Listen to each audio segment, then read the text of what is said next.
Television has been around since the 1920s, and cartoons have always been a really big part of that world. South Park is a show that follows a group of fourth grade friends and their very mature lifestyle. South Park is the third longest running cartoon, following The Simpsons and Family Guy, that has over 300 episodes covering a wide range of topics, including presidential elections, global pandemics, and celebrity gossip. My first memory of South Park was when I was 3 years old, living with my parents in an apartment, and one night I could not sleep, and so I stayed up late to watch South Park with my dad. I did not understand any of it, but that is one of my first memories of me and him. In 1997, he received this Eric Cartman doll from his mother for Christmas, which was the year South Park was first aired on TV. Since then, I have watched all 23 seasons of South Park. South Park has been around for over 20 years and has continued to be one of the best television shows of all time due to the writer's ability to stay on top of current events and create the perfect comedy to go with everything, serious or not. South Park is a hilarious cartoon that does not discriminate when poking fun at any topic and has great writers that know how to break barriers and keep the show relevant to the rest of the world. South Park changed modern television for the better, from normalizing swearing to shining a light on taboo subjects and making them funny. In Season 5, Episode 1 of South Park, which aired in 2001, Comedy Central uncensored the word shit. According to Joshua Klein, a writer for the website Collider, shit was said 162 times during the 22-minute long episode. This gave the writers full creative control and let them run wild and create this really raunchy and groundbreaking episode for the show and adult animation everywhere. In 2007, Season 11, Episode 1 featured the N-word uncensored 43 times. According to Tom Eames, a writer for The Digital Spy, the writers were criticized heavily by viewers everywhere.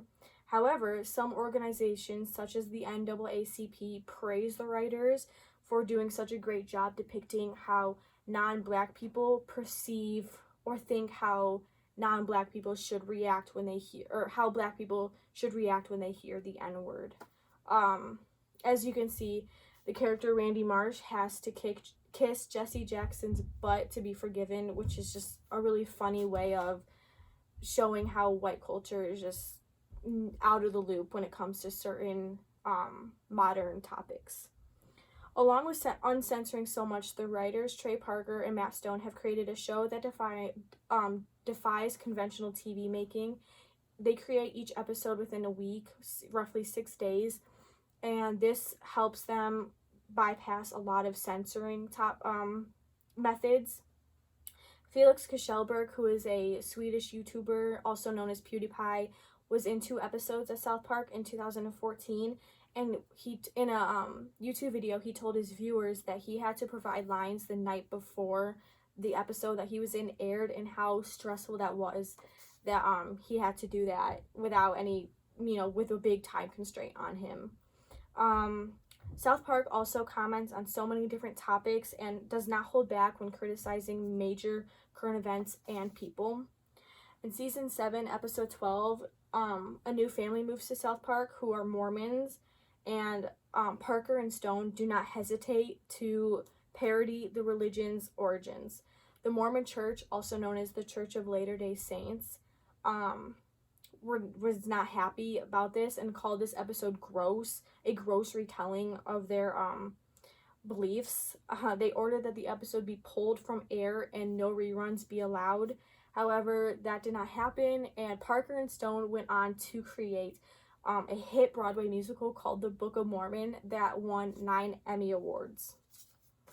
Another time South Park writers made fun of another group is when they did an episode on Scientology. In the season 9 episode, a special Scientology legend is exposed and brought to life to mock the religion and its members. According to Tony Ortega, a writer for the Underground Bunker, the religion never fully recovered from this Emmy-nominated episode. Ortega spoke to Mark Ebner, who helped Parker and Stone write this episode, because he had gone undercover in the Church of Scientology and learned a lot about it, and was able to help them expose some of the ridiculous things that they believe. USA Today writers Rasha Ali and Jamie Derwester write about the newest episode of South Park that kicked off its 24th season called Pandemic Special. This episode not only focused on COVID-19, but other problems going on in the world, such as the 2020 election and the Black Lives Matter movement. In this episode, the elementary teachers do not feel safe returning back to school, so police officers are placed in their positions. And when a fight breaks out in the elementary school, between two white students, the cops start shooting in the group of fighting and the kids, and managed to only shoot one child, who is Token, the only black student commonly seen throughout this show. South Park writers Trey Parker and Matt Stone have no hesitation when it comes to show-filling content. They create a funny and safe environment to think about major problems happening in our world today. South Park has lasted so long because of their great writers and their ability to be flexible when it comes to writing developing topics from around the world. Parker and Stone have no problem taking on taboo subjects and unsettling ideas and making them into something digestible for the common viewer. The writers have changed the way entertainment is made and how it can be shown to the public. South Park has transformed adult animation and comedy for the better. There is nothing like it, and there's nothing that can match it or make fun of. And there's nothing that the show can't make fun of, from entire religions, global pandemics, and ridiculous celebrity drama. Thank you.